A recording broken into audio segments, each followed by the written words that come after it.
minimal game. Someone here to talk about the new game, Secret Moon. Yes, this is the well-awaited sequel to Love Letter that has been selling well.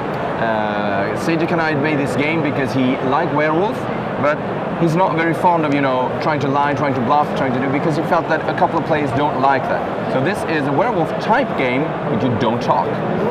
So, like in Werewolf, you have two teams. You have the Princess and the Wanderer. The other lovers, or at least she's a bit intrigued and they want to have a little chat. So they plan to go out in the Secret Moon Garden to have a little chat. The minister and the guards, they want to say, we can't have the princess going away with some wayward traveler. So they want to stop this from happening. The priestess is also officially with the minister, but in fact she is like actually helping them. Yeah, she likes it. So what you do is that everybody gets a card, all of these, and two go in the middle. So if for 5 players, 1 card is discarded first. You have turn order cards. You don't know what the turn order will be. You deal out the cards, you check your card, it's secret.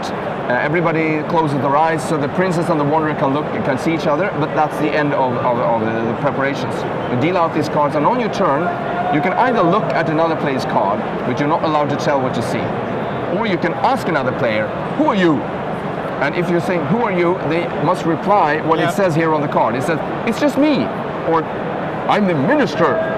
And the guards say the same thing as the priestess.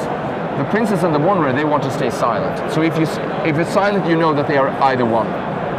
Now the goal for the minister team is to reveal both these. And which brings me to the next action. If you accuse somebody of saying, you are the princess, right? Or you are the wanderer, or you are the prince. If you are right, they must reveal their card. They're not out of the game. They're still there. They are just revealed. If the minister team manages to reveal both these, they are out. And these two, they want to stay alive for 3 rounds without losing, basically. Now what you can do either on your turn is you can either, as I said, you can either accuse one of saying you are the princess, you can look at someone's card, or you can ask them straight out, who are you? But in that case you won't get as much information. You can do a 4th thing. You can actually guard yourself just by saying, I'm guarding myself, or I'm guarding someone else. You can actually guard someone else. So that's a good thing to do for the priestess, for example. She maybe wants to guard the princess from being attacked, watched, or knocked out. There is another thing you can do. If you have somebody is revealed, you can actually sort of capture them. But you can only capture characters that are face up. So you first need to reveal them and then to capture them. Which brings me to another victory condition, because it actually is enough if you capture the princess. You can either reveal both of them or you can capture the princess. The princess and the wanderer obviously wants to not lose. They can win by capturing the minister. But there is a trick to this, because the guards are really, really weak. Yes.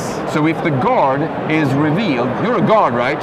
Yes, I am. They're immediately out of the game, because the guards are like, okay, I'm sorry, and I'll go home. And the guards cannot capture anyone, because the palace guards, they could capture the princess. They're not allowed to do that. So the only one who can actually capture the princess is the minister. Yes. So they want to guard. They want to sort of block whatever the minister. And then you can do a 6th thing that you can do is that you can throw someone else out of the round by sacrificing yourself, by being out of the game and being captured, auto-captured, even though you might be face down, but you're just throwing yourself and trying to guard the minister or whatever, and you're out. Yeah, so the guards might want to do some sort of final, I'm guarding them, I'm disrupting whatever the wanderer is doing. I know who is the wanderer, so I'm disrupting you, throwing you out of the round, and I'm sacrificing myself. The 3rd round, obviously you cannot guard, because otherwise the princess would just guard herself all the rounds and she would win. You have a couple of counters here, but they're actually not that important, because you don't need these once you get used to the game. This is to mark who was silent when they were asked her to do, who have I looked at. So if you've got to look at the card, you place a marker there to see what you looked at. This is a very quick game, and this is the kind of game that really wins on getting played like 5 or 10 times in a row, which you do in basically a quarter of an hour. Fantastic.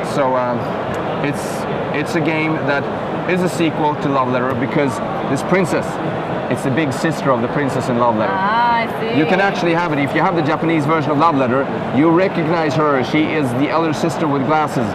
Oh, So yeah. it's the same puzzle. It's the same artist, it's the same character. Yes. It's a different type of game, but it's also just 16 cards. It plays fast. It's really fun. Fantastic. Can't wait to try it. Secret Room.